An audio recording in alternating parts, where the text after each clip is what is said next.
cómo hacen ustedes normalmente, pero si hay alguna pregunta, bueno, pueden levantar la mano o si no, o dejan para el final las preguntas, en general. A ver.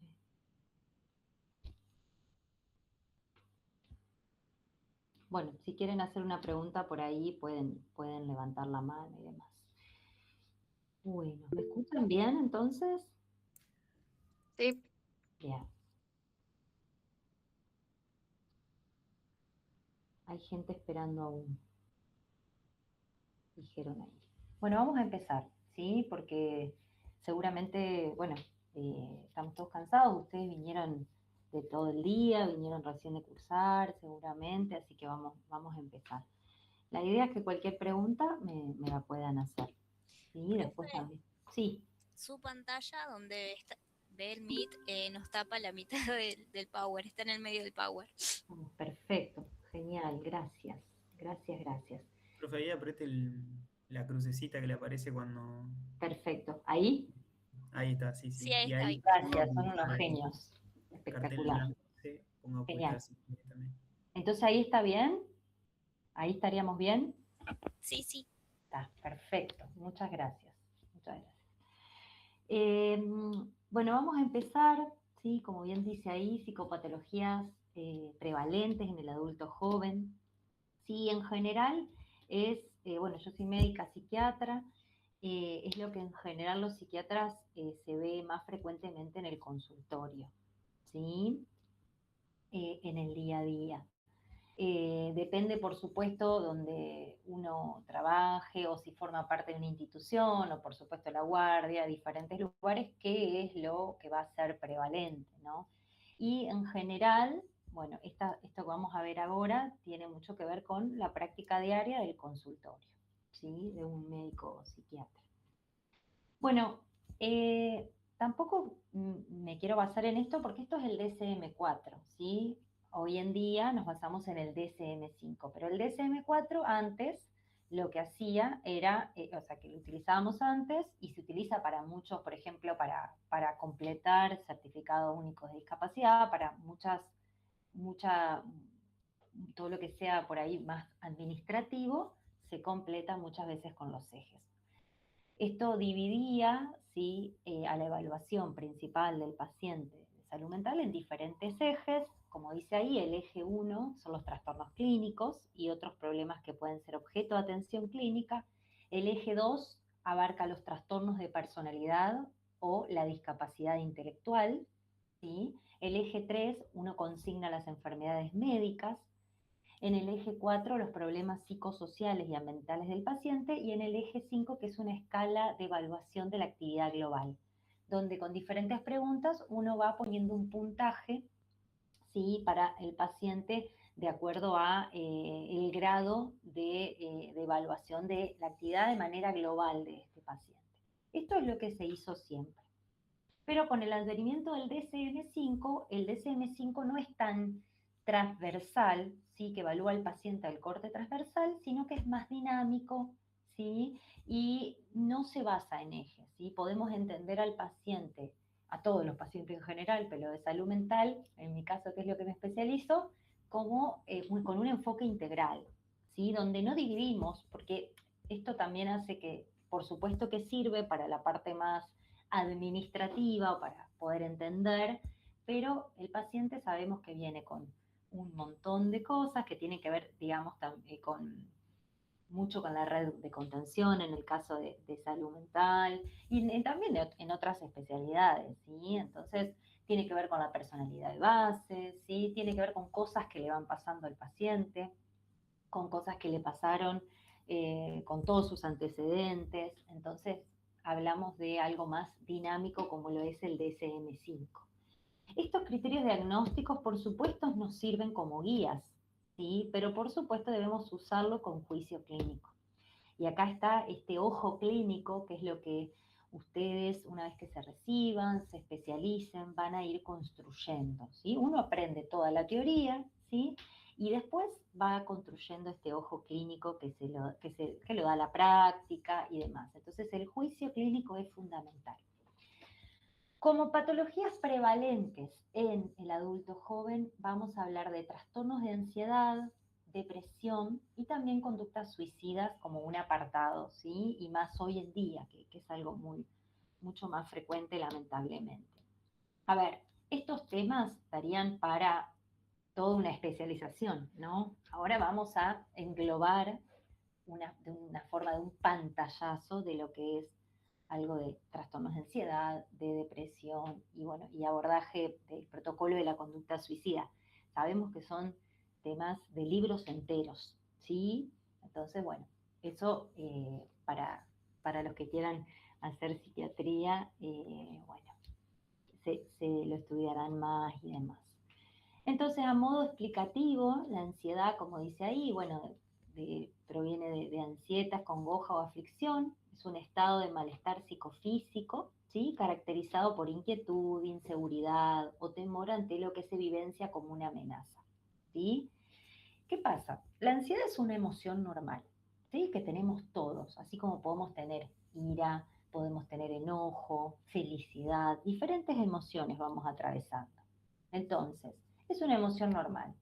El tema, ¿qué pasa? Esta emoción normal nos va a permitir responder ante situaciones de amenaza reales, ¿sí? Si yo estoy por cruzar la calle y pasa, no sé, una moto fuerte, voy a tener un estado donde la ansiedad se manifiesta, entre otras emociones, ¿sí? Entonces, me permite responder ante situaciones de amenaza real. Ahora, cuando hay un desencadenamiento de ansiedad, ¿sí? De una manera desmedida, en momentos donde no hay un estado de amenaza real, ya hablamos de un estado de hiperalerta y esto se mantiene en el tiempo, estamos en un estado de hiperalerta. O sea que la ansiedad, una emoción normal que tenemos todos, pasa a ser patológica, ¿sí? Dependiendo hacia dónde vaya o cómo se desencadene o por qué se desencadene esa ansiedad, va a ser el tipo de trastorno de ansiedad que tengamos. Pero, y bueno, y no siempre cuando hablamos de ansiedad hablamos de un trastorno de ansiedad, ¿sí? Uno cuando llega el paciente va a diferenciar principalmente en un conjunto de signos y síntomas, que es un síndrome ansioso, y como les dije, al corte longitudinal va a evaluar si se corresponde o no un trastorno de ansiedad y qué tipo sea, ¿sí? Entonces, en primera instancia podemos decir que el paciente cursa con un síndrome ansioso, que en general suele haber una superposición con un síndrome depresivo, y después a largo plazo vamos a evaluar muy de a poco el diagnóstico, ¿sí? Psiquiatría es algo es algo apasionante, es algo muy diferente a las otras áreas de la medicina. Me pareció desde el primer año de medicina en la UBA, bueno, que cursábamos salud mental 1 y hacíamos las prácticas en el Moyano, neuropsiquiátrico de mujeres, que queda enfrente al Borda. Ya ahí me pareció que era algo diferente y muy complejo. Después terminé haciendo la residencia de mi especialización en el Moyano, ahí en ese primer lugar de primer año, y bueno, fue algo muy lindo y con muchas vivencias y aprendizaje. Entonces, bueno, para volver, hablamos de la ansiedad patológica, ¿sí? Cuando hay un estado de hiperalerta y esta ansiedad está en exceso ante una situación que no es una amenaza real. O sea, si aparece ansiedad sin que medie una amenaza real y esa ansiedad persiste, hablamos de esta emoción patológica, una ansiedad patológica, ¿sí? Esta ansiedad se puede dar en diferentes grados, ¿sí? Puede ser leve, ¿sí? O puede ir, por supuesto, como todo, siendo más severa y tiene un abanico enorme de manifestaciones que puede tener, una leve inquietud, intranquilidad, a algo severo, afectando a nivel físico. Siempre es muy importante que el paciente pueda haber descartar lo orgánico, ¿sí? Un descarte de todo lo que tenga que ver con lo orgánico, ¿sí? Porque, bueno, aparecen síntomas que uno puede pensar en otras situaciones. Entonces siempre todo lo que tenga que ver, bueno, a nivel cardiológico, sobre todo. En general, muchas veces ya vienen pacientes habiendo consultado al cardiólogo derivados del cardiólogo, eso es muy frecuente. Pero en el caso de que no llegue a nosotros o a los futuros psiquiatras, poder diferenciar y poder hacer, sí, los estudios básicos para descartar una causa orgánica. Y como médicos, como clínicos, digamos, como en realidad depende cada uno qué especialidad va a hacer, siempre tenerlo en cuenta. Muchas veces uno como, bueno, no tiene nada, es de salud mental. No, o sea, acá la salud mental es súper importante, ¿sí? Así que tenerlo muy, muy presente, ¿sí? En general, cuando uno termina por ahí medicina, yo creo que una de las cosas que menos sabe es de salud mental. Y eso es súper preocupante, sobre todo hoy en día donde esto fue empeorando con la pandemia, con todo lo que sucede, todo esto fue empeorando. Entonces, les pido por favor que le presten atención en todo el ejercicio de su práctica, sea en la especialidad que sea, que hagan. Entonces, esto un poco lo que les decía, que es una respuesta normal, ¿sí? Y se van a afectar, ¿sí? A nivel psiquis, el área de los pensamientos, de las emociones, de las conductas y las manifestaciones fisiológicas, ¿sí? Que son todas cosas diferentes y que dentro después del tratamiento, dentro de la terapia cognitivo-conductual para los trastornos de ansiedad, es muy importante poder diferenciar qué pensamientos tuviste el paciente, qué emoción, qué conductas tomaste, cuál fue la manifestación fisiológica. O sea, desarmar un poco esto es difícil, pero es importante, lo hacemos mucho en la consulta, es importante, ¿sí? Otro término que a veces se confunde con ansiedad, angustia, como que es medio una bolsa ahí de gatos, es el de angustia, que esto está más, como dice ahí, más vinculada con la depresión. ¿Sí? Esta sensación, esta precordalgia, así como esta sensación, esta constricción, este desasosiego, ¿sí? Como este temor a lo desconocido, eso es angustia, ¿sí?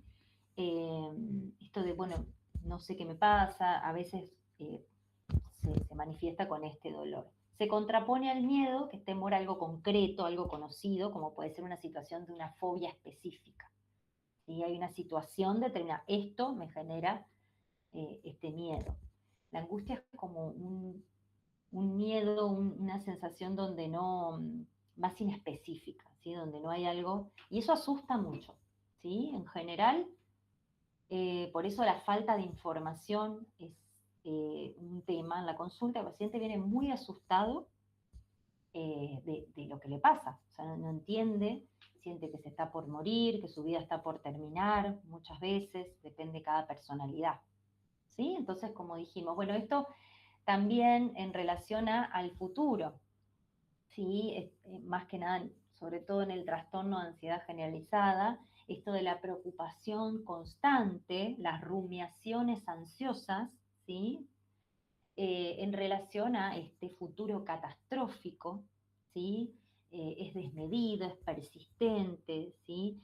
Y muchas veces restringe la libertad y el desarrollo personal, o sea, el paciente muchas veces no puede salir, eso es frecuente, bueno, depende, pasa como yo tengo el sesgo de que recibo todos pacientes de salud mental, entonces lo veo muy frecuentemente, pero es el punto máximo donde el paciente no puede vincularse, no puede salir, no puede ir a trabajar, estudiar, nada, por la ansiedad.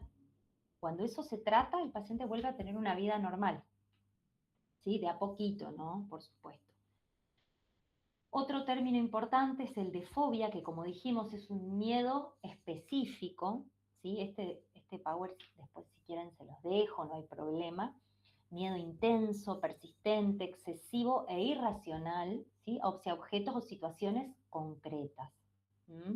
Y por supuesto, desde ya la tendencia a evitarlo, se hace insoportable, ¿sí? Hay diferentes tipos de fobia y eso es a un objeto específico. Muchas veces también los cuadros se superponen, ¿sí? El paciente tiene un trastorno de ansiedad generalizada y una fobia específica.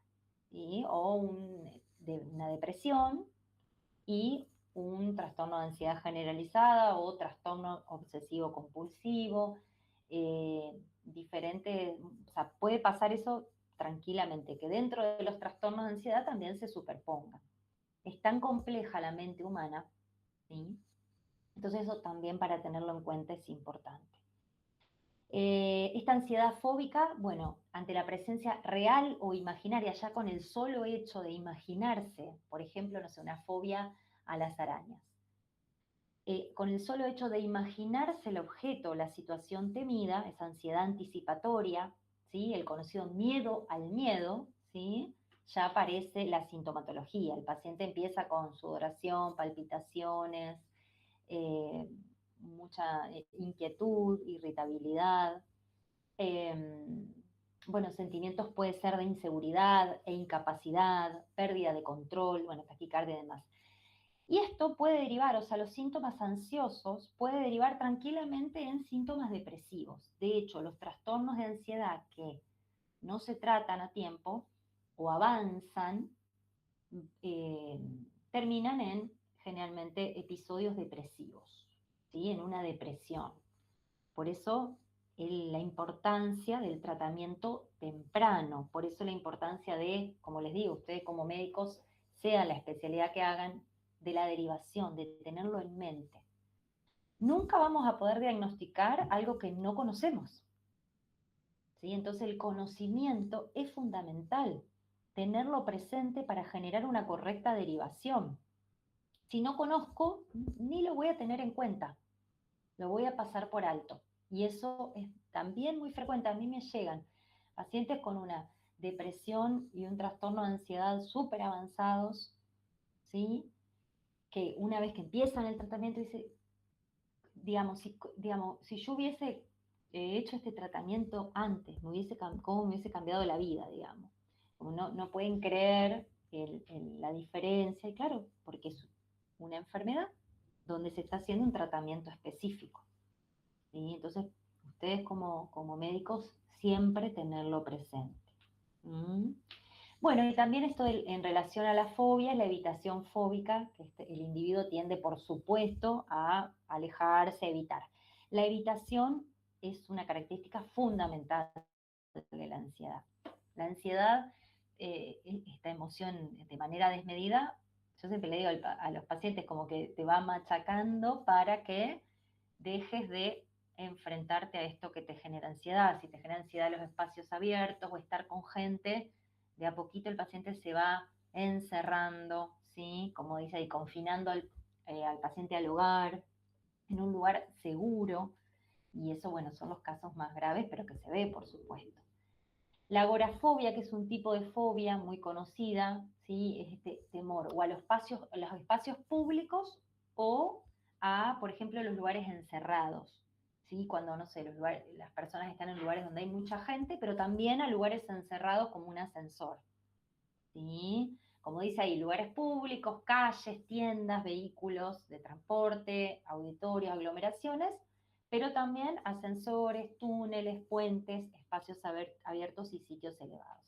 Forma parte de también la agorafobia.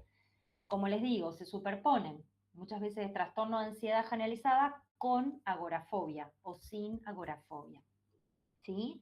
Llevando a la confinación al paciente en el hogar. Veo pacientes que, bueno, con el tratamiento y demás empiezan a salir. Dicen, mira, hoy empecé el gimnasio, puedo juntarme con mis amigas, puedo ir manejando a buscar a mi hija a la escuela, ¿sí?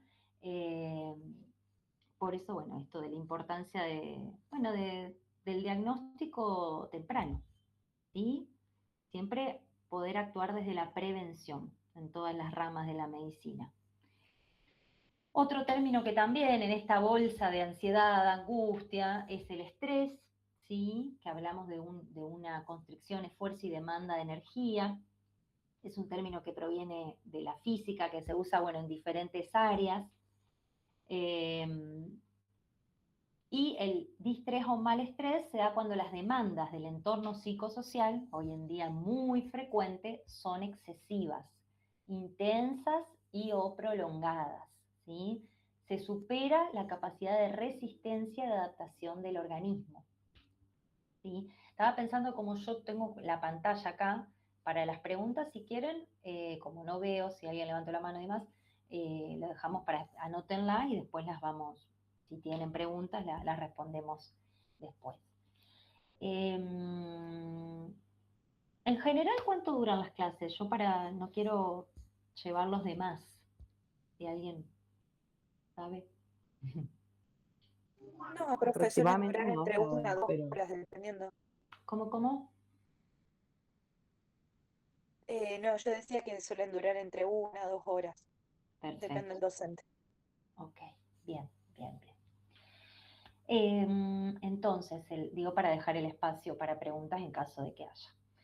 El estrés, bueno, puede ser agudo o crónico, por supuesto que todo lo que no se trata de manera adecuada o en tiempo y forma se cronifica, y esto desde ya que conduce a enfermedades no solo en el plano de la salud mental, ¿sí? Entonces, bueno, yo siempre remarco mucho, en esto vuelvo atrás con esto del estrés, de poder poner límites, ¿sí? Y en esto siempre remarco a los pacientes la calidad de vida, ¿sí? Uno da todo en general o da mucho y excede los propios límites de cada uno. Lo mismo ustedes estudiando, es una carrera muy exigente, hay que estudiar mucho, uno deja de hacer muchas cosas por la carrera, pero nunca traspasen los límites personales, ¿sí? En el sentido del exceso a nivel psíquico, ¿sí? Porque eso genera situaciones de estrés agudo que después se cronifica.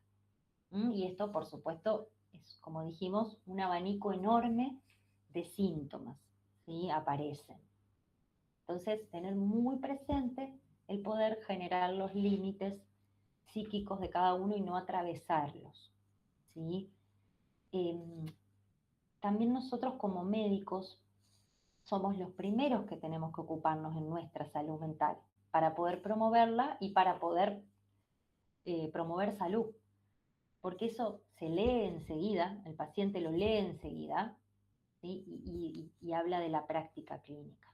Yo sé que el sistema es muy complejo, es muy difícil hoy en día generar una adecuada calidad de vida, una adecuada salud mental en nosotros, los profesionales de la salud, por la demanda del sistema, ¿sí? Pero eso tengámoslo muy en cuenta. Digo de acá en más. Estoy volviendo para atrás. Bueno, preocuparse, que es como la base del síndrome ansioso, es un fenómeno normal y cotidiano. Eso también, ¿sí? No todo es patológico, no todo es ansiedad, ¿sí? La preocupación normal y cotidiana, la ansiedad como una emoción normal, está bien, ¿sí? El tema es traspasar ese límite, que es lo más difícil, darse cuenta no cuando sea tarde, cuando ya tengo el trastorno de ansiedad, sino en la calidad de vida del día a día, ¿no?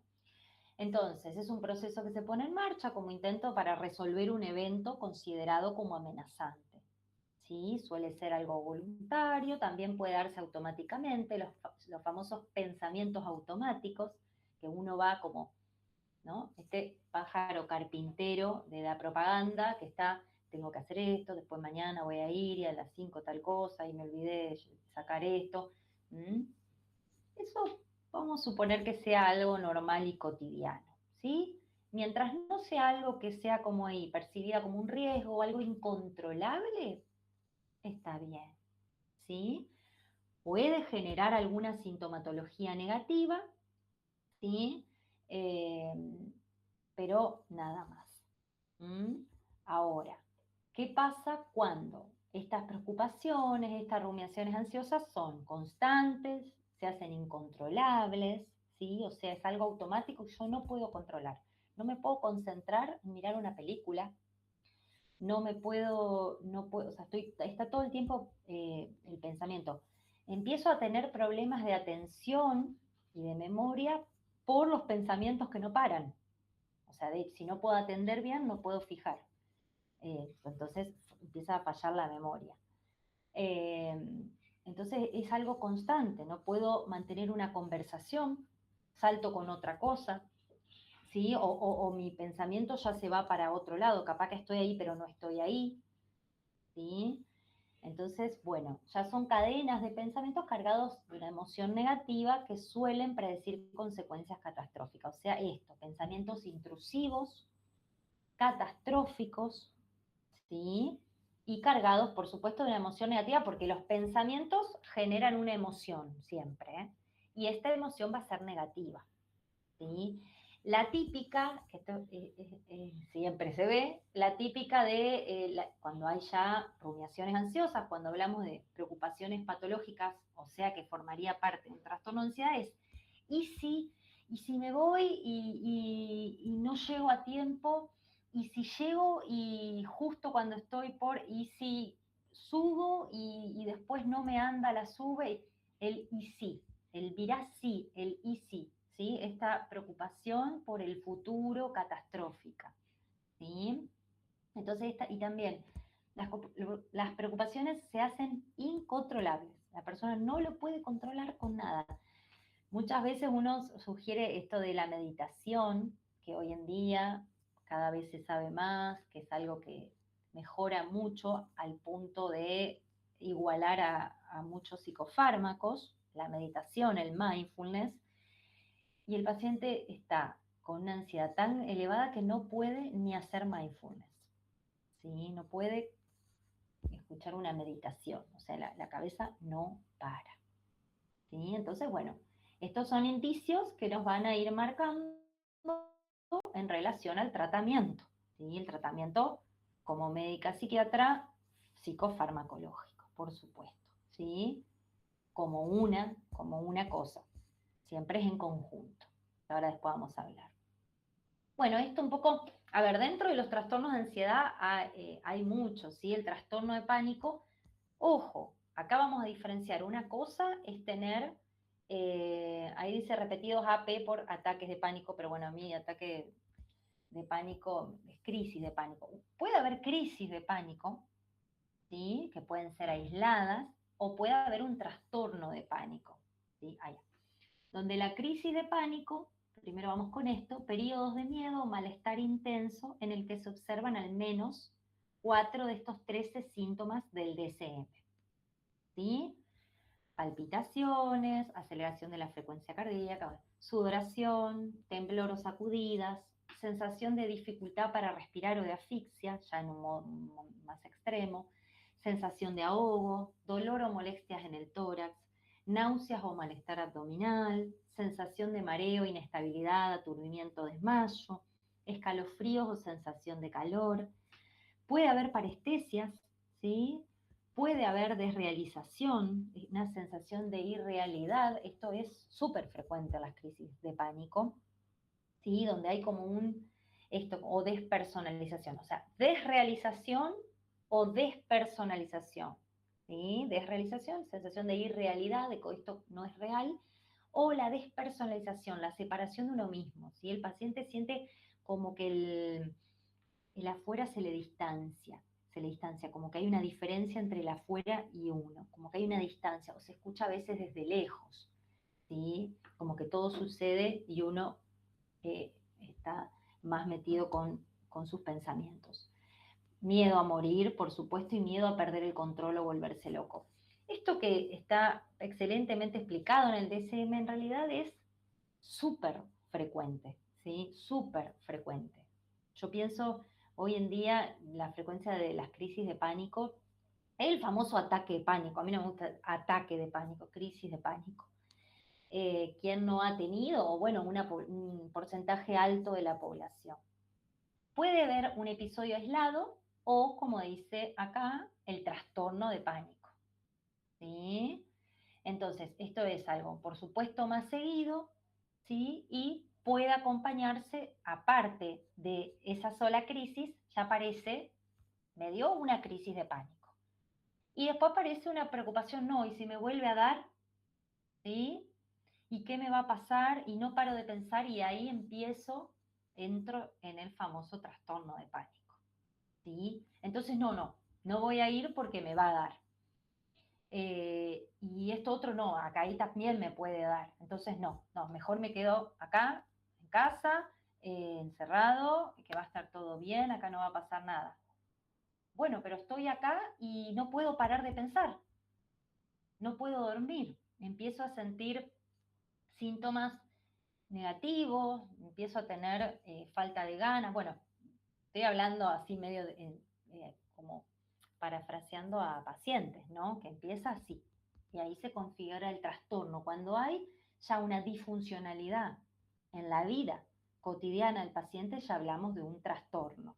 ¿Sí? Un trastorno de ansiedad generalizada, un trastorno de pánico. Los criterios de cada uno específicos, vayan al DSM y ahí está todo perfecto, como un poco vimos acá. ¿Sí? En ese sentido es como muy de libro, eso lo van a estudiar perfecto, no sé cómo son los exámenes y digamos qué grado de especificidad tienen, pero ahí en el DSM, en el Manual de Trastornos Mentales, el último es el DSM-5 y si no el DSM-4, está todo perfectamente explicadito. Yo les trato de echar un poco con la práctica, ¿no? Que es lo que veo yo todos los días. Si la crisis de pánico surgen como consecuencia fisiológica de una condición médica, bueno, esto también en el DSM va a haber un trastorno de ansiedad debido a una enfermedad médica o inducido por el uso de sustancias, también que hoy en día es algo también muy frecuente que vemos. ¿Sí? Bueno, puede surgir por enfermedad médica, si observamos inicio luego de los 45 años de edad. Esto no es tan así, presencia de síntomas atípicos, ¿sí? Vértigo, pérdida de conciencia, falta de control de esfínteres, amnesia, dolores de cabeza. O sea, si se asocia a síntomas atípicos de los que estaban descritos anteriormente, bueno, ahí vamos a pensar en una causa médica, por eso, por supuesto, siempre descartar la causa orgánica. Nosotros trabajamos muy codo a codo con neurología, los psiquiatras, con los neurólogos, tanto el neurólogo deriva a psiquiatría, como nosotros los psiquiatras derivamos a neurología en muchos de estos casos, ¿sí? También puede tener condiciones médicas que generen estos síntomas. Hipoglucemia, hipotiroidismo, bueno, síndrome de Cushing, epilepsia, hiperventilación, bueno, diferentes eh, síntomas o diferentes cuestiones a tener en cuenta. ¿Mm? Bueno, esto por ahí es más específico, no sé si irme tan específico, porque claro, hacer diagnóstico diferencial, pero eso me parece que ya es como demasiado específico de los distintos trastornos de ansiedad, hay un montón de cosas para hacer diagnóstico diferencial. El contenido de la preocupación, del temor que tenga el paciente, ¿sí? Por ejemplo, como dice ahí, si la preocupación es algo de varios temas, una preocupación excesiva de varios temas, muchas preocupaciones, ¿sí? Hablamos de un trastorno de ansiedad generalizada, ¿sí? Puede ser un TAG con un trastorno por pánico y tener ahí, como dice ahí, en el pánico el miedo es a tener un nuevo ataque. Entonces el paciente puede tener trastorno de ansiedad generalizada con trastorno y trastorno por pánico, ¿sí? En el TOC, que bueno, el TOC antes formaba parte, en los otros DCM formaba parte de los trastornos de ansiedad, pero ahora se sacó. También es una enfermedad, es todo un tema, así como el trastorno bipolar, son temas de grandes, digamos. Pero bueno, no podemos abarcar todo. En el TOC, en el trastorno obsesivo compulsivo, veo la hora porque no quiero, situacionalmente determinado por un objeto, hay un objeto de obsesión y bueno, y la compulsión, pero no quiero, porque por eso digo, son temas mucho más grandes. En el TEP, que es el trastorno por estrés postraumático, ¿sí? También es un estímulo estresante, donde el paciente, estresante o muy doloroso, vuelve a revivir muchas veces esto y ya con apenas pensar aparecen síntomas, o a veces ni siquiera con pensar lo que pasó.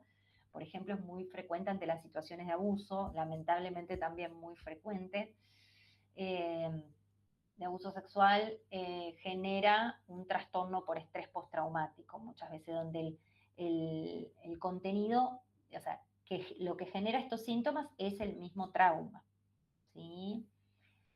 También bueno, la hipocondría, donde hay una preocupación por más síntomas somáticos no relacionados con las crisis de pánico. ¿sí?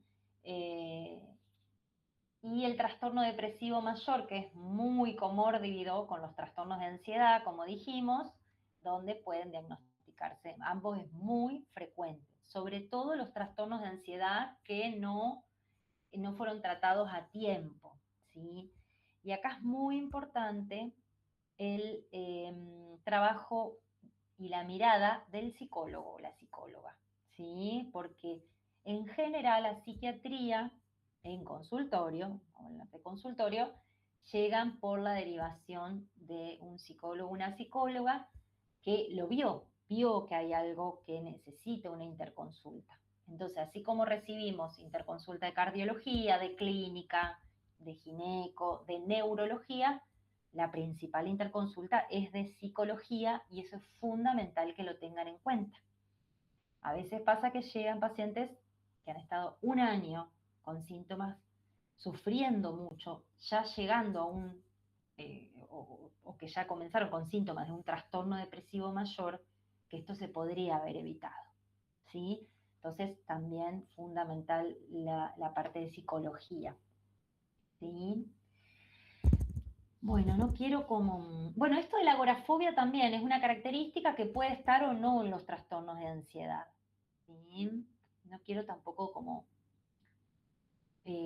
frenar tanto ahí porque nos queda bastante para ver. Indagar, bueno, cuánto hace que sufre la persona la crisis de pánico, con qué frecuencia, los grados de evitación agorafóbica. Bueno, esto forma parte de la historia clínica, ¿sí? Así como ustedes ven, todo lo que se pregunta también con el paciente de salud mental, ¿sí? Consumo, bueno, todo, antecedentes personales, antecedentes familiares, todo muy específico. Esto es la descripción de episodio depresivo mayor del DSM, ¿sí? Que bueno, también, si lo quieren mirar, va a estar todo perfecto, presencia de 5 más de los siguientes síntomas durante un periodo de 2 semanas, ¿sí? Mínimo, que presenta, como dijimos, un cambio respecto a la actividad previa, o sea, una disfunción. Estado de ánimo depresivo, pérdida de interés o de la capacidad para el placer, ¿sí? Eso se llama anedonia, para la pérdida de la capacidad de disfrutar, ¿sí?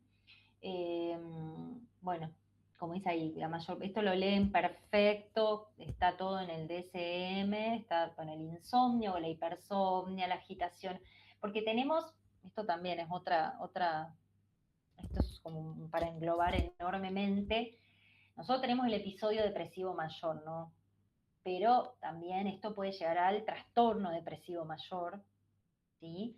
Y este episodio depresivo o el trastorno depresivo, ¿sí? Cuando ya se dan varios episodios, genera una gran disfuncionalidad, puede formar parte de un trastorno bipolar. Entonces es un tema, ¿sí? Fundamental poder hablar de la depresión, ¿sí?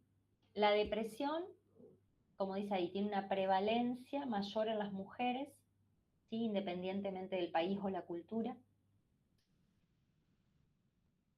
Si bien ha habido avances en cuanto a los tratamientos, la depresión no ha disminuido en cuanto a su frecuencia, ¿sí? Es un tema súper importante y un porcentaje muy elevado de estos pacientes no reciben tratamiento, ¿sí? La depresión aumenta el riesgo cardiovascular, aumenta el riesgo de neoplasias, ¿sí?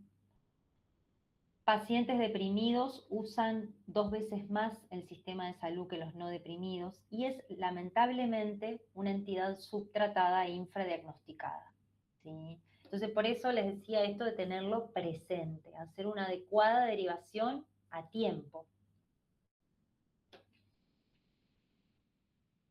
Es la causa número 1 de suicidio.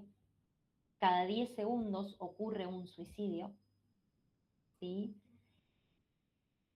El 70% responden al tratamiento psicofarmacológico, o sea, un porcentaje elevado. Por eso, si nosotros lo podemos ver a tiempo, derivamos o lo tratamos, a tiempo, esto se cura, ¿sí? El tema es que si esto no sucede, empeora, se genera un trastorno depresivo mayor y esto genera una gran incapacidad, pudiendo llegar tranquilamente al suicidio, que ahora vamos a hablar. Si no es tratada, un episodio de depresión dura como promedio de 6 a 9 meses. ¿Sí? No estamos hablando de algo de unos días. Esto es algo que se cronifica, que genera una gran incapacidad en el paciente. La depresión mayor es frecuentemente recurrente. La mayoría de los pacientes tienen más de un episodio. Eso también. Y acá vamos a diferenciar, como yo les decía, esto de, bueno, síndrome ansioso, síndrome depresivo. En una primera instancia, mínimo eso tengo que poder diferenciar. Muchas veces es en conjunto, son comórbidos, y el diagnóstico lo voy a hacer a largo plazo. Voy a evaluar en relación a la evaluación con psicología, siempre el tratamiento interdisciplinario, el equipo, el trabajo interdisciplinario. También el trabajo con la familia es muy importante. Evaluar la respuesta al tratamiento. ¿Sí? Entonces, varias aristas van a predecir o me van a decir en relación al diagnóstico. No me tengo que apurar. Esto me parece que difiere bastante en las otras áreas médicas, donde, bueno, el diagnóstico es fundamental para un tratamiento, pero en salud mental es más complejo, porque depende de múltiples factores. Los trastornos mentales tienen causas multifactoriales. Entonces, no es tan sencillo, no es, bueno, hago un diagnóstico esto. No, tengo que evaluar muchas aristas, ¿sí? Para hacer un diagnóstico. Por eso es algo que voy a hacer a largo plazo. En un síndrome depresivo pienso primario o secundario. Secundario, una enfermedad médica o consumo problemático de sustancias, ¿sí? Como decíamos, con la gran frecuencia que tenemos pacientes con consumo.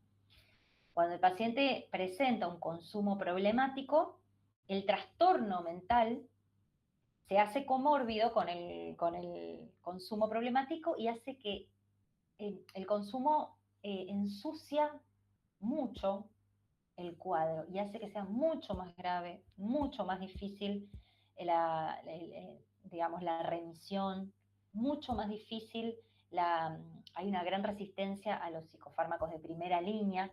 Entonces el consumo también es un tema interesante y difícil cuando es comórbido con un trastorno mental. Digamos, puede ser que sea la causa o también estar, por ejemplo, no sé, el trastorno de ansiedad generalizada y consumo problemático de cocaína. Bueno, miles de opciones puede haber. Puede ser que el paciente tenga un trastorno de ansiedad generalizada, un trastorno depresivo mayor y consumo problemático de videojuegos.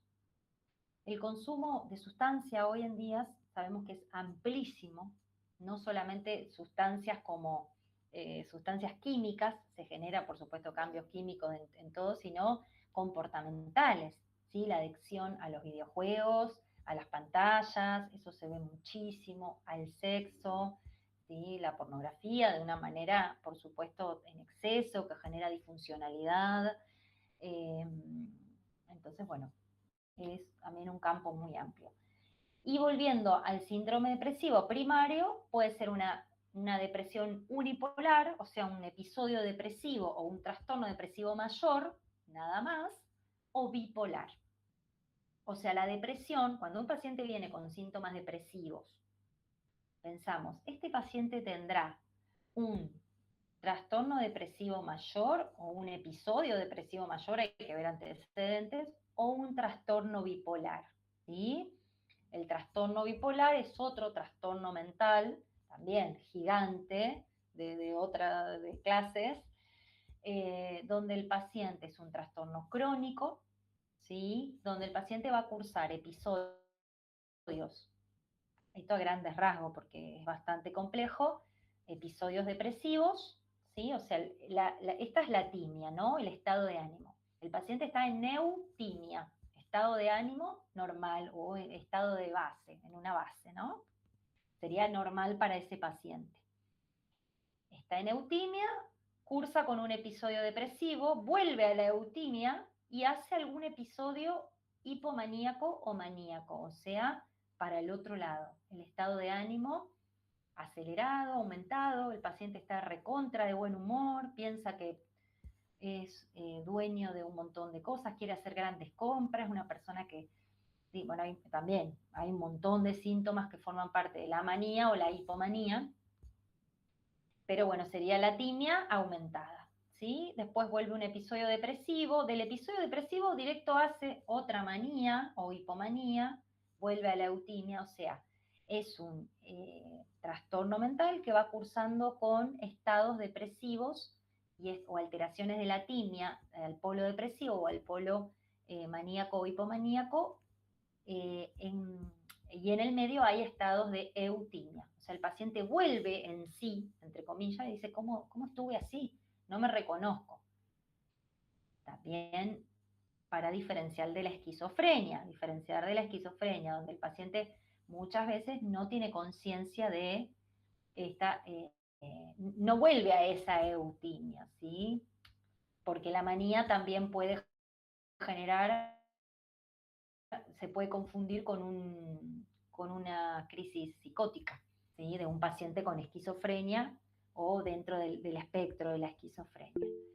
Entonces, bueno, este es el trastorno, pero bueno, por eso esto es bastante amplio, es a grandes rasgos. O sea, miren cómo de un paciente con algunos síntomas depresivos hay un montón para evaluar.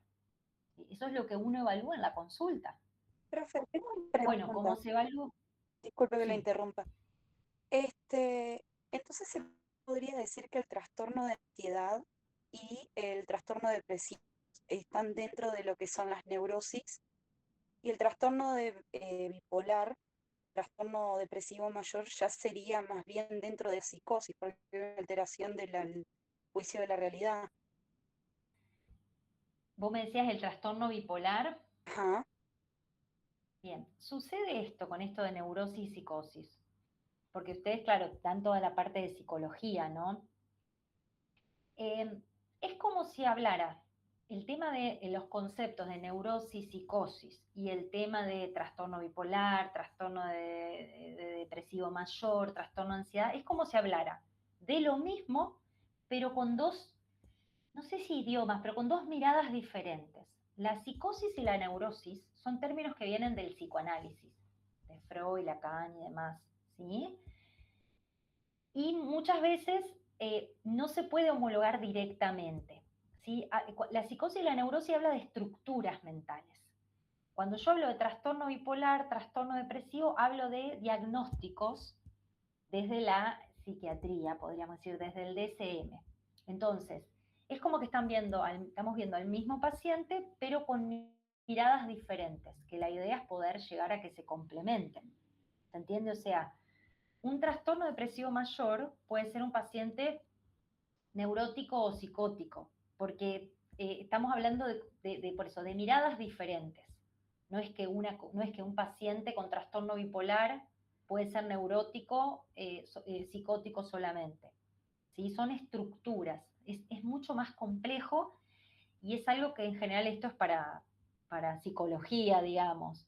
Es muy interesante poder aunar criterios. O sea, a mí, yo hablo con una psicóloga, un paciente, y me hable y me dice, no, porque bueno, este paciente para mí tiene una neurosis obsesiva. Yo, como médica psiquiatra, no manejo esos términos, pero porque es otra la mirada. Entonces digo, vos, eso tiene que ver con, y uno va aunando criterios, ¿sí? Pero no es algo que es, neurosis es igual a trastorno de ansiedad y psicosis, ¿se entiende lo que digo? sí, perfecto. Bien, es como más desde un término psicológico que viene más al psicoanálisis, que el psicoanálisis es algo espectacular, pero es súper complejo, o sea, súper complejo. Y estos diagnósticos tienen que ver con criterios estadísticos a nivel mundial que se generó con el manual de trastornos mentales, que son los DSM, 4, 5, 3, 4, 5, diferentes DSM. ¿Sí? Entonces no se correlaciona uno con el otro. un paciente con trastorno bipolar puede tener una estructura neurótica o una estructura psicótica. Y también depende en qué estado esté. ¿Sí? Si está en una manía o vuelve a... Es como por eso. Es complejo. Pero bueno, me gusta así que puedan interrumpir para preguntar. Así no es tan como desde mi lado y podemos hacer como un intercambio. Con respecto a las escalas, siempre son complementarias. En salud mental, en psiquiatría, chicos, no va a haber un estudio patognomónico que yo haga y me diga este paciente tiene este trastorno. Están las escalas, ¿sí?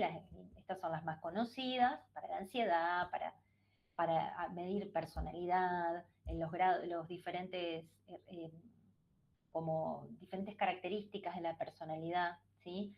Y está, bueno, el de depresión de Beck y demás. Son importantes, por supuesto, pero nada va a sacar la clínica. Acá la clínica, o sea, el ojo clínico, la clínica del paciente es lo que me importa como médica psiquiatra. Eso también lo aleja de las otras especialidades donde en general hay un estudio que uno hace, como para, o sea, me puedo ayudar con un laboratorio, por supuesto, como dijimos, las derivaciones pertinentes para descartar lo orgánico, las escalas, pero acá la clínica es fundamental. La escucha. ¿Qué me está diciendo ese paciente en ese momento?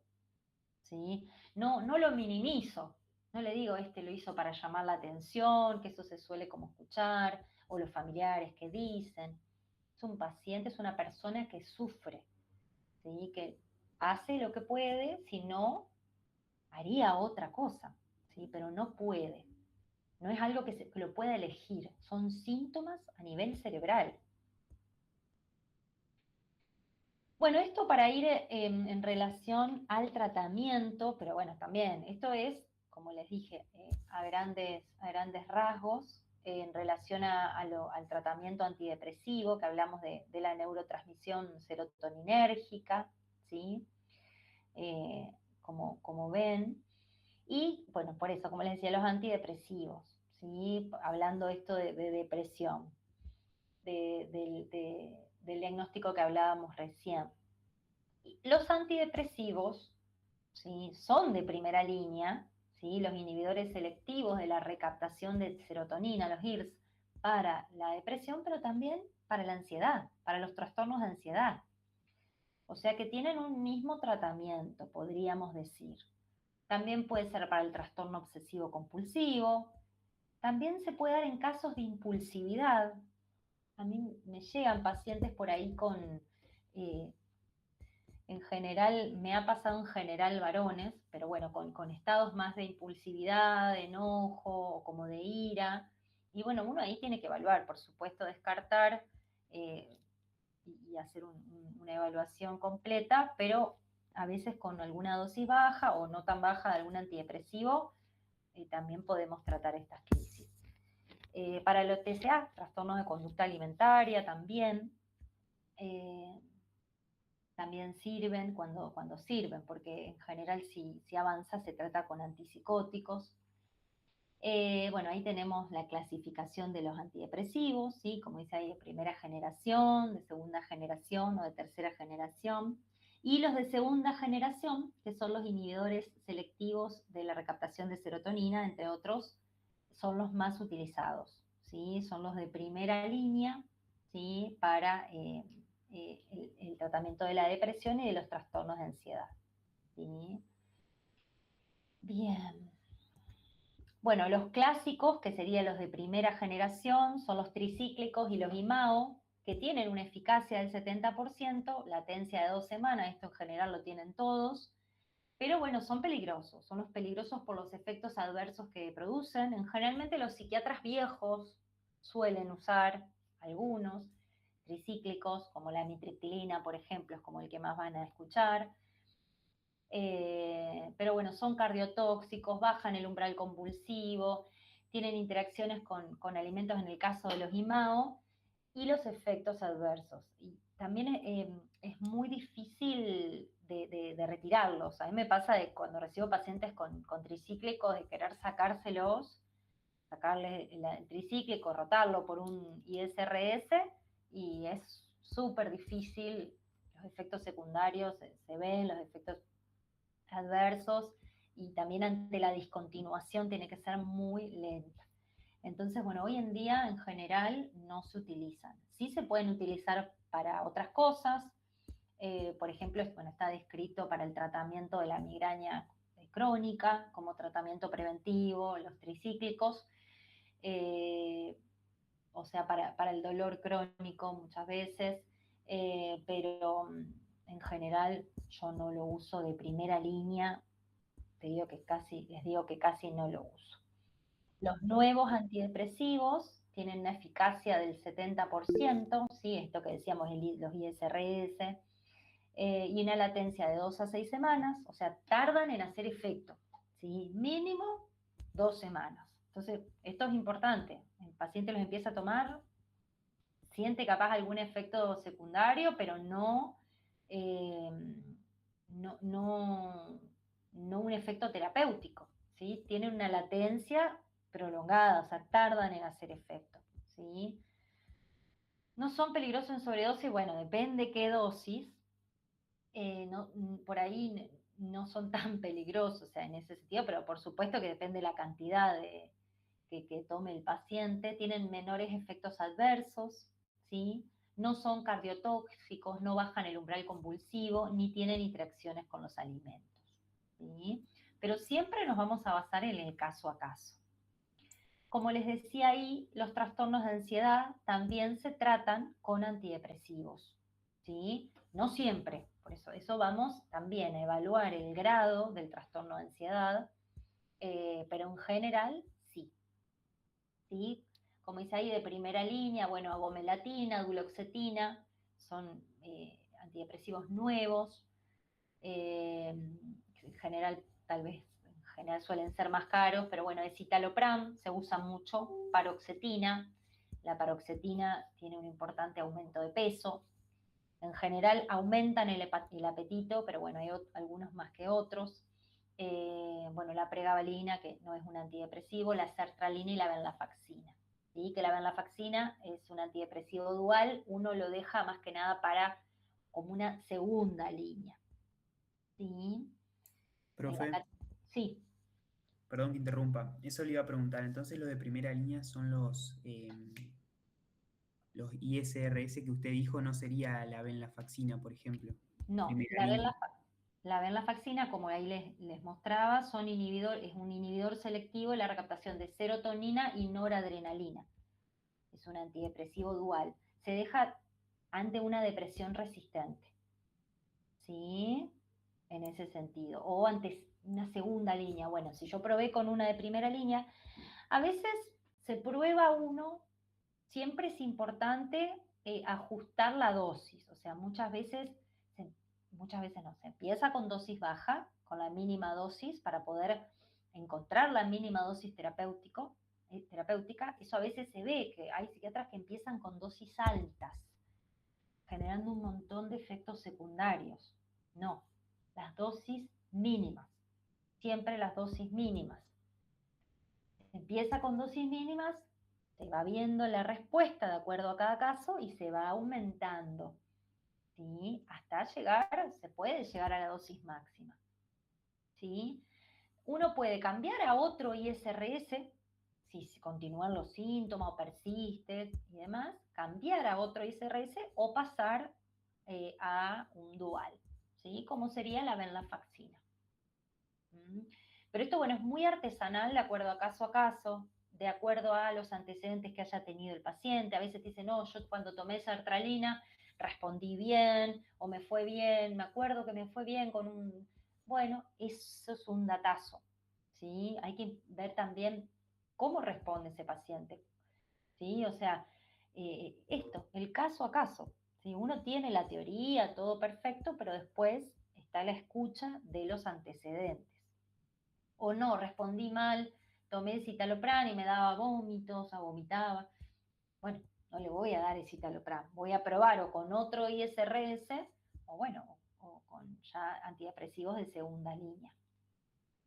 ¿Sí? Bien. Gracias, profe. De nada. Bueno, y acá está, que dice Second Line, las benzodiazepinas, ¿sí? Que es un tema porque las benzodiazepinas generan, sabemos que generan tolerancia, generan dependencia, abstinencia, ¿sí? Muchas veces se ve el consumo problemático de benzodiazepinas, entonces eso también hay que tener en cuenta a la hora de instaurar. Si bien las benzodiazepinas potencian a los ISRS, siempre esto, dosis mínima, ¿sí? Y en caso necesario. A veces lo dejamos para las crisis, o sea, dejamos el ISRS, ¿sí? Para todos los días y la benzodiazepina ante las crisis. Y por un tiempo, ¿sí? Después la retiramos.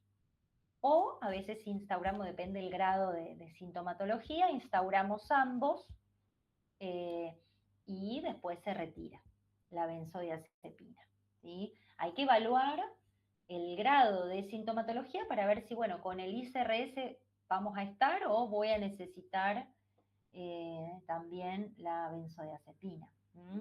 Acá tenemos las dosis equivalentes de lo que usamos. Eso yo creo que mucho viene a preferencia de, o sea, ustedes van a ver, cada médico también con su librito. Entonces viene como a preferencia de cada uno, ¿sí? Pero fíjense que 0,50 del prazolam es, no tiene, o sea, es 0,25 de clonazepam, ¿sí? Que bueno, bromazepam, clobazam no son tan frecuentemente usados. Diazepam, el Valium, el alprazolam es el Alplax, el Tranquinal, por ejemplo, de los conocidos. El clonazepam, bueno, el Clonagin, Neuril, hay un montón de marcas. El diazepam es el Valium, ¿sí? Bueno, después hay un montón el lorazepam es el Trapax, son los más conocidos. Cómo está la equivalencia en las dosis, ¿sí? Bueno, y por supuesto la farmacocinética, que es eso lo que va a hacer que haya una diferenciación, ¿sí? En general se suele utilizar, depende de los síntomas, el clonazepam, ¿sí? Porque tiene una vida media, bueno, intermedia, larga, ¿sí? Entonces, bueno, dura a nivel sanguíneo, pero bueno, por ahí si es algo más a nivel crisis, se puede dar una dosis bajita de clona, ¿sí? 0,25 o la forma de administración sublingual, o también puede ser el Trapax, el lorazepam sublingual. Les digo marcas porque por ahí uno lo escucha en el día a día. Entonces, bueno, ahí se va viendo. Bien. Entonces, bueno, a nivel indicación, cuando una vez que estoy más o menos orientada, por supuesto que la medicación como médica psiquiatra, o sea, yo lo que evalúo es si el paciente necesita o no la instauración de un plan psicofarmacológico, ¿sí? A veces no se requiere, no es que porque el paciente, eso también me gustaría que lo tengan en cuenta, porque el paciente vaya a ser evaluado por un psiquiatra, no quiere decir que se le va a instaurar medicación, ¿sí? Uno evalúa, realiza una evaluación completa para ver si ese paciente requiere o no un psicofármaco, que no es nada menor hoy en día instaurar o no. Lamentablemente hay un gran estigma en relación a la salud mental, que de a poco ustedes los médicos, cuando se reciban y demás, tienen que promover el estigma y el autoestigma o estigma internalizado y el estigma social hacia la salud mental. Nosotros los médicos somos los primeros que promovemos ese estigma. En esto, de cuando estás en una sala, no tiene nada a salud mental o quiere llamar la atención. Yo de haber escuchado de toda mi práctica, de toda mi vida de esto, ¿sí? En un hospital, en general, salud mental es complejo. No, es mucho más importante o más complejo para poder darle relevancia, ¿no?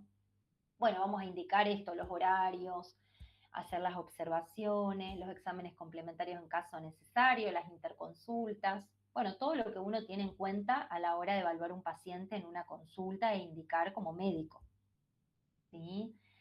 Y en salud mental fundamental el enfoque múltiple, ¿sí? Esto de poder verlo en conjunto, poder psicoeducar al paciente, o sea, educarlo en relación a la salud mental, ¿sí? Brindarle tranquilidad, ¿sí? Tratar de ser prácticos, ¿m? Y la utilización de psicofármacos en caso que sea necesario. En general suele ser que cuando llega una persona se requiere, pero puede ser que no, que uno evalúe, ¿no? Y con otras pautas, con el trabajo en equipo, con el psicólogo, la psicóloga, los familiares y demás, si hay familiar disponible, cede el cuadro, depende. Estamos hablando de casos súper leves. Porque, ves que me repasé. Bueno, vamos. Claro, tenemos esto que es el suicidio, que eso sería cuando el paciente presenta un riesgo cierto e inminente, ¿no? La mortalidad global es de 16 cada 100.000, cada año 1 millón de personas mueren por suicidio, cerca de 10 a 20 millones de personas tienen un intento de suicidio, cerca de 50 a 120 millones de personas son profundamente afectadas por el suicidio o el intento de suicidio de un familiar. Entonces, las proyecciones indican que el suicidio será uno de los contribuidores más importantes a la carga global de enfermedades en los próximos 20 años. O sea que esto es muy importante, ¿sí? La evaluación del riesgo suicida, fundamental, identificar factores de riesgo y factores protectores, ¿sí? Para ver en el caso cómo abordarlo. Al contrario de cómo se piensa o a veces se escucha, el suicidio hay que ponerlo sobre la mesa. ¿Has tenido ideación suicida? ¿Pensaste en quitarte la vida, en hacerte daño? ¿Pensaste en cómo hacerlo? Bueno, contame cómo lo harías, ¿sí? Hablarlo, jamás dejarlo a un costado, o si es algo que lo dejo a un costado porque a mí me genera o miedo o no sé, tener un paciente que me esté diciendo eso. Lamentablemente es recontra frecuente. Yo lo escucho bastante. Factores de riesgo que tengo que evaluar, ¿sí? Cualquier característica detectable en un individuo o grupos de personas que, bueno, sabemos lo que es un factor de riesgo, que aumenta la probabilidad de desarrollar la conducta suicida. Cualquier factor que en esa persona aumente la probabilidad de que se genere esa conducta. Eso va a ser un factor de riesgo para esa persona. Por eso la escucha, tengo que escuchar a ese paciente que me está diciendo, que puede ser diferente para otro. Buscar factores de riesgo y buscar factores protectores, ¿sí? O sea, factores que reduzcan la probabilidad de que se genere esta conducta suicida. No, porque cuando le escribo a mi pareja, me calmo y me siento, bueno, eso es un factor protector, por supuesto el apoyo familiar, ¿sí? O hacer tal actividad, si hago tal actividad, ¿sí? ¿Qué factores tiene esa persona en particular que reduce esa probabilidad de tener la ideación o la conducta suicida? Bueno, como factores de riesgo no hay un factor de riesgo de suicidio patognomónico, algo que yo diga, bueno, tiene esto, ya está, va a ser un intento. No somos futurólogos, no hacemos futurología en medicina. Y se pregunta, doctora, yo vi a un paciente y me dice el familiar, pero ¿se va a matar ahora cuando salga? Digo, yo no hago futurología. En este momento, por eso siempre uno evalúa el riesgo cierto e inminente, para sí y o terceros, en caso de que sea algo de conductas heteroagresivas. Un único factor de riesgo de suicidio no tiene adecuado poder estadístico para basar la evaluación. Y la evaluación siempre es multifactorial, o sea, va a depender de muchos factores, o sea, de la personalidad del paciente, de la contención que tenga, del trabajo en equipo con la psicóloga, el psicólogo, de si tiene alguna enfermedad clínica, de qué herramientas tiene o qué no, qué ha aprendido, si tiene intentos previos, si tiene antecedentes familiares de suicidios o intentos de suicidios, o sea, si tiene algún familiar con un suicidio consumado, bueno, pues es multifactorial, no es que yo 2 o 3 preguntas y listo. A nivel términos, la conducta suicida es todo acto autodestructivo con al menos alguna intención de terminar con la propia vida. A veces dice, no, me tomé 10 pastillas. por ejemplo. No, pero yo, digamos, no había un claro, una clara ganas de matarme. Bueno, pero esto es una conducta autodestructiva, ¿sí? Esa es la conducta. Después la ideación. El paciente puede tener ideación sin conducta, ¿sí? Que solo queden los pensamientos, no llevarlo a la conducta. Entonces, ideación suicida, cualquier pensamiento autorreportado de participar en una conducta relacionada al suicidio. Lo piensan cómo, se imaginan suicidándose, y el intento ya es la conducta potencialmente autolesiva con resultado no mortal por la cual hay evidencia explícita o implícita de que la persona intentaba provocarse la muerte. A ver, la conducta suicida es el acto autodestructivo. El intento puede ser una conducta que no tenga, digamos, una finalidad suicida, pero es esta conducta que puede ser potencialmente autolesiva. Por ejemplo, los pacientes que se cortan, que eso es recontra frecuente también, claro, no tenía finalidad suicida, era para aliviarse, pero eso es un intento de suicidio, ¿sí? Porque es una conducta potencialmente autolesiva. Te podrías haber matado con eso. Suicidio consumado, bueno, muerte en la que hay una evidencia implícita o implícita de que la lesión fue autoinfligida y que hubo intención de provocarse la muerte. Bueno, no quiero, y pues esto es más, lo pueden tener al power, es más algo de conceptos. Me parece más importante ir esto, a la evaluación del riesgo suicida, ¿sí? Como dijimos, identificar factores de riesgo, de suicidio, factores protectores, entrevistar a familiares o allegados del paciente significativos. En el caso de internación, bueno, por supuesto, en relación todo a los equipos de guardia, ¿no? De cómo se manejan la guardia. Por ejemplo, en la guardia, paciente del manejo, porque por eso, una cosa es tener un paciente con ideación suicida en el consultorio que estar de guardia y recibir un paciente que tiene ideación suicida o ha hecho una conducta suicida. Entonces, intervención, por supuesto, psicológica inicial, ¿sí? Hablar con el paciente, ofrecer asistencia, la historia clínica, exploración física, exploraciones complementarias, primeros auxilios en caso necesario. ¿Existen síntomas o hallazgos que sugieran enfermedad orgánica? Sí o no. Bueno, descartar causa orgánica y valorar siempre el riesgo suicida, ¿sí? Protocolo para asistir a personas con ideas suicidas en la práctica clínica, ¿sí? Indicadores para evaluar riesgo cierto inminente, ¿sí? Ideación suicida actual, estos son indicadores directos. Tentativas suicidas actuales, ¿sí? Planificación o preparación suicida actual y conductas de autoliberación, conductas de autoliberación, no me sale bien, casi es cuando el paciente tiene conductas de autodeterminación deliberada, algo así. Si alguien lo busca y me dice, es cuando el paciente tiene conductas que no lo llevan a un suicidio, donde no tiene finalidad suicida, pero que pueden llevar al mismo. Por ejemplo, los cortes. ¿Sí? Esos son las casis. Esos como indicadores directos. Indirectos, bueno, el paciente tiene riesgo epidemiológico, ¿sí? Referencias indirectas a la propia muerte, arreglar cosas de la vida o la muerte, pérdida reciente de alguna relación significativa, alteraciones negativas en el contexto en el último mes, asistencia médica reciente. O sea, son factores que no van a ser tan directos, pero que hay que evaluarlos, ¿sí? Aumento de la perturbación psicológica, algunas cositas que por ahí hay que tener en cuenta. Hay muchas cosas a tener en cuenta. Como protocolo de suicidio, ¿sí? Que ahí les dejé el protocolo de Marsha Linehan, que es la creadora de la terapia dialéctico-conductual, que es una terapia para tratar a pacientes con desregulación emocional, que tienen en general trastorno límite de personalidad. Los trastornos de personalidad también es otro tema interesantísimo, del eje 2, eje 1 no eje 2, del DSM.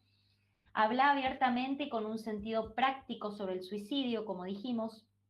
Evita comentarios peyorativos de la conducta suicida o de los motivos, desvalorizarlo, minimizarlo, presentar la conducta suicida como una respuesta a un problema y sostener la postura que el suicidio es una solución poco adaptativa o ineficaz. ¿Sí? O sea, esto es una respuesta a un problema. ¿Sí? Bueno, acá pero es una solución, una respuesta bastante ineficaz, bastante poco adaptativa. ¿Sí? ¿Qué respuesta podrías hacer que sea funcional a tus valores, a lo que vos querés en la vida, sin hacerte daño? Una respuesta más adaptativa para resolver ese problema. Incluir otros datos será significativos y otros también estos familiares, bueno, los terapeutas, ¿sí? Otras visiones también. ¿Qué piensa, bueno, la madre, el hermano, la psicóloga, el psicólogo? ¿Sí? Tener otras miradas también, no solo lo del paciente. Muchas veces manipulan, muchas veces mienten, sobre todo los pacientes con consumo problemático. Agendá sesiones con frecuencia necesaria, pero mantenerlas agendadas para que cierto tiempo sea dedicado a objetivos a largo plazo. Mantenete atento a la multitud de variables que afectan al consultante, evitar hablar omnipotentemente o aceptando la responsabilidad sobre las conductas suicidas y sus consecuencias. Estate atento a los principios del aprendizaje, qué situaciones y conductas, incluso del propio psiquiatra, son un refuerzo positivo, negativo o adversivo de la conducta suicida. ¿Sí? Por ejemplo, si cada vez pasa mucho que pacientes que tienen múltiples intentos de suicidio, cada vez que se intentan suicidar, todos los familiares van y está todo alrededor, ¿no? Y por supuesto quieren contener, pero en algún punto se está reforzando positivamente la conducta suicida. Un paciente donde los familiares no le hablan, no le dan mucha importancia, y cada vez que hace un intento de suicidio van y están y demás, le están reforzando esa conducta. Entonces, el paciente no es que lo va a hacer de gusto, pero a nivel conducta, el aprendizaje es cada vez que yo me intento suicidar, obtengo amor. Entonces, es muy complejo el tema, porque ver cómo se hace como familiar, ¿sí? Para contener bueno, es difícil, ¿sí? Manejo de contingencias, no fuerces al consultante al recurrir a la charla suicida para obtener su atención, o sea, si no quiere, tampoco es forzarlo, ¿sí? Expresa tu solidaridad y comprensión abiertamente, provee atención y calidez, clarifica y reforza las respuestas no suicidas a los problemas, como qué bien, pudiste hacer esto, llamaste a tu amigo, a tu amiga, pudiste acercarte a la guardia en vez de suicidarte, pudiste escuchar música, pegarte una ducha, en un momento muy difícil y no llegaste a eso, o sea, reforzar también las respuestas no suicidas, o sea, este desenvolvimiento que no llega a eso. Ay, me repasé, pero bueno, 2 horas. No, 2 horas no, 7:30, 8:30, 9, 1 hora y media. Pensé, claro, es verdad. Chicos, bueno, saco esto de compartir, ¿no? Pongo dejar de compartir. No sé si, a ver. Dejar de compartir voy a poner,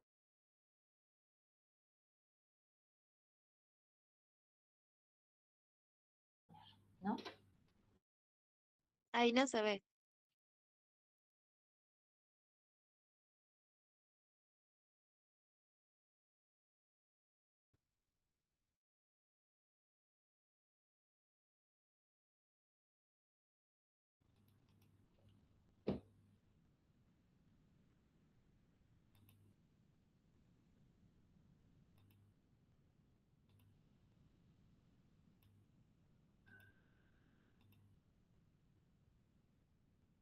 Ahí ya se dejó de compartir por las dudas, profe. Ah, está. Pero yo pensé que sí, dije, no, capaz que estuve hablando sola. O sea que me escucharon en la clase, ¿no? Sí, Sí, sí. profe. Sí. Yo dije, no. Bueno, bueno, lo que quieran preguntar, no sé, lo que los pueda como ayudar, son temas muy complejos. No sé, bueno, qué les pareció, si les sirvió en algo, o bueno, lo que quieran decir, bienvenido sea.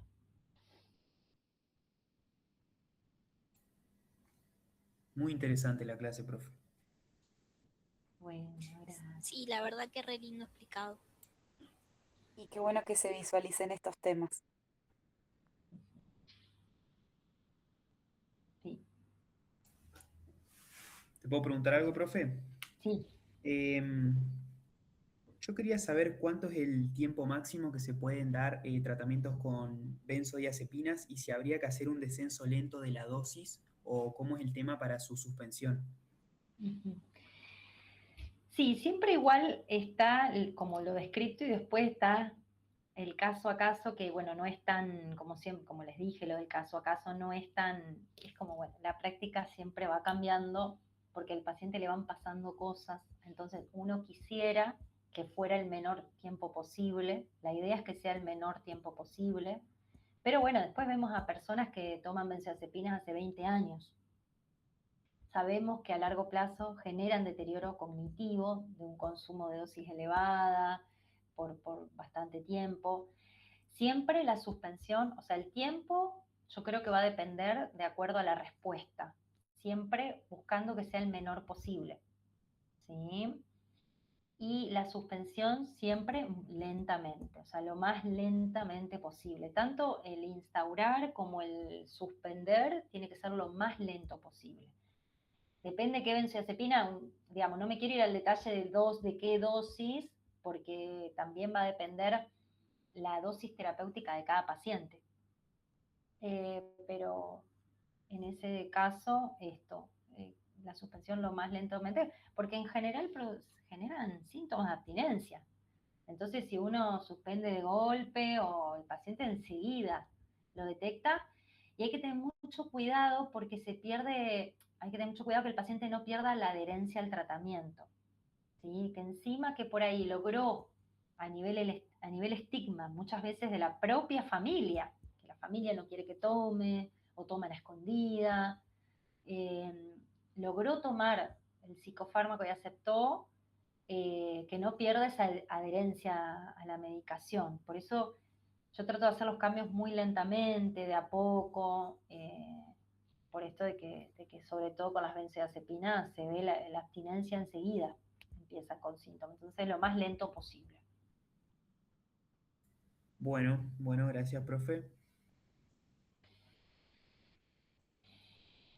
Después no sé, ¿Puedo preguntar lo último, profe? sí, sí, es para hablar Eh, hasta mañana. viste que dentro de los antipsicóticos se clasifican en típicos y atípicos. Ujú, ujú. Bueno, yo quería preguntar si es preferible siempre usar los que son, ahora me puedo estar equivocando, pero típicos son los que menos efectos adversos dan. ¿Esos serían los de primera línea en ese caso? No, Como la nosotros tenemos, los típicos son los primeros que se descubrieron y son los antipsicóticos como los más rudos, los que más efectos generan, bueno, sobre todo a nivel motriz, y va a depender de por qué lo estemos usando. Hoy en día, los primeros que se utilizan son los atípicos, ¿sí? Porque son los más nuevos, por así decirlo, y tienen entonces efectos secundarios mucho menores. Si bien tienen mucho mayor efecto a nivel metabólico, no generan tanta rigidez, que es muy común, por ejemplo, con el haloperidol, que sí produce, por más que también generan, pero eso, pues, va a depender del grado, de qué patología sea. No siempre porque hable de un antipsicótico voy a hablar de una psicosis. Ahí por eso en esto de la parte de más psicología. O sea, el antipsicótico también se puede dar en un paciente neurótico, en un paciente con un trastorno de ansiedad. Esto es más off-label, que es, por ejemplo, hay pacientes que tienen pensamientos intrusivos que como que no frenan y tienen crisis de impulsividad. Entonces ahí utilizamos el antipsicótico para bajar un poquito la impulsividad, aunque no sea un paciente psicótico, en dosis muy bajitas, siempre atípicos, ¿sí? O por ejemplo cuando hay ideación suicida, también se utilizan para bajar la impulsividad, para bajar la conducta suicida. Y el paciente no es un paciente con una psicosis, ¿sí? Entonces, en general, de primera línea, los atípicos. Ahora, si es un paciente con una esquizofrenia, donde se probó otro antipsicótico y continúa con síntomas, los más fuertes, por así decirlo, son los antipsicóticos típicos, como bueno, el más conocido y viejo es el haloperidol. Entonces, bueno, por eso va a depender el caso bueno, el tema de efectos secundarios. Genera muchos efectos adversos motor. Son más incisivos los típicos, pero generan efectos secundarios crudos, o sea que en la práctica se ven enseguida. No sé si respondí. Ahí estamos, gracias, profe. Sí, me confundí, son los atípicos los que quería decir que dan menos efectos adversos. Ahí estamos. Sí, menos efecto adverso motor, pero los atípicos Motor, sí. también tienen la parte más metabólica. También los atípicos se utilizan como estabilizadores del ánimo, ¿sí? Tenemos los estabilizadores del ánimo como grupo psicofarmacológico, pero los antipsicóticos atípicos como la quetiapina, la olanzapina, que son antipsicóticos atípicos, se utilizan como estabilizadores del ánimo también. Pero bueno, esto también es más en la práctica y demás. Sí, Profe, ¿puede ser que el litio se usa como estabilizador del ánimo o para potenciar los efectos de un antipsicótico? el litio es un estabilizador del ánimo, o sea, entra dentro de la familia de estabilizadores del ánimo y es muy bueno, pero la principal indicación es el trastorno bipolar tipo 1, que es el que cursa con manía. ¿Sí? Trastorno bipolar tipo 1, o sea, está el tipo 1 y el tipo 2. El tipo 1 es el trastorno bipolar que cursa con manías y el tipo 2 es el trastorno bipolar que cursa con hipomanías, ¿sí? O solo episodios depresivos, o de episodios depresivos a hipomanía. El litio es el principal indicador como estabilizador del ánimo para el trastorno bipolar tipo 1, o sea, de las personas que tienen manías. Después se usa y demás, pero hay que tener bastante cuidado por los efectos secundarios que genera, las interacciones. eh, entonces, bueno, no tiene un efecto antipsicótico. Sí, los estabilizadores del ánimo sirven para potenciar a los antidepresivos. El litio no es, por el perfil de efectos secundarios, un estabilizador que yo usaría para potenciar a los antidepresivos. Utilizaría otros. Gracias, profe.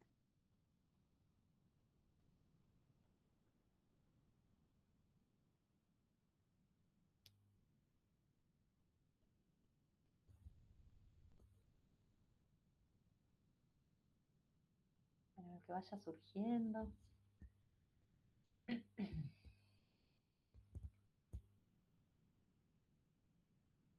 Ustedes ya tuvieron el caso y ahora lo van a discutir con el tutor. ¿Ya evaluaron esto? ¿Ya hablaron esto del caso que tienen?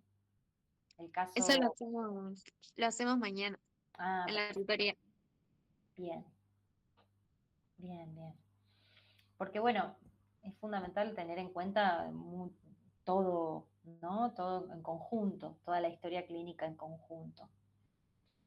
Es difícil, el tema de la conducta suicida es difícil y es muy frecuente, se ve muy frecuentemente. Y es un abordaje totalmente diferente en guardia, depende de qué lugar, si es un hospital general o un hospital especializado, o también, bueno, en el consultorio, en internaciones, totalmente diferente, de acuerdo a cada lugar donde se evalúe, pero muy necesario. Como lo más importante. La evaluación del riesgo es lo más importante, como lo de primera instancia. Es lo primero que escucho en un paciente que esté o no, para poder seguir, ¿no? Y pensar en otras. Bueno, lo que, como siempre, lo que sea de urgencia, es una urgencia psiquiátrica. ¿Sí? Bueno, ¿alguna pregunta más o algo? Por mi parte quedó todo claro, profe. Bien. Bueno, cualquier cosa, bueno, está mi mail, que no está en el Power, doctorapaolasi@hotmail.com, o sea, DRA Paolasi, que es mi apellido con doble Z, @hotmail.com, cualquier cosa me preguntan ahí. Y el Power, no sé si yo se lo paso a alguien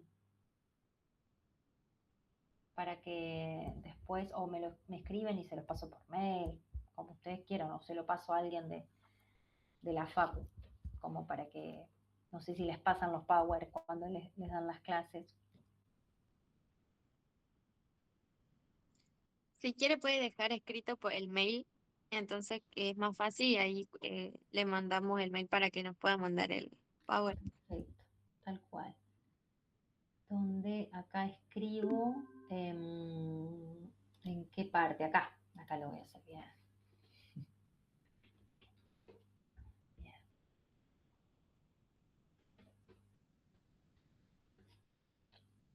María Paola,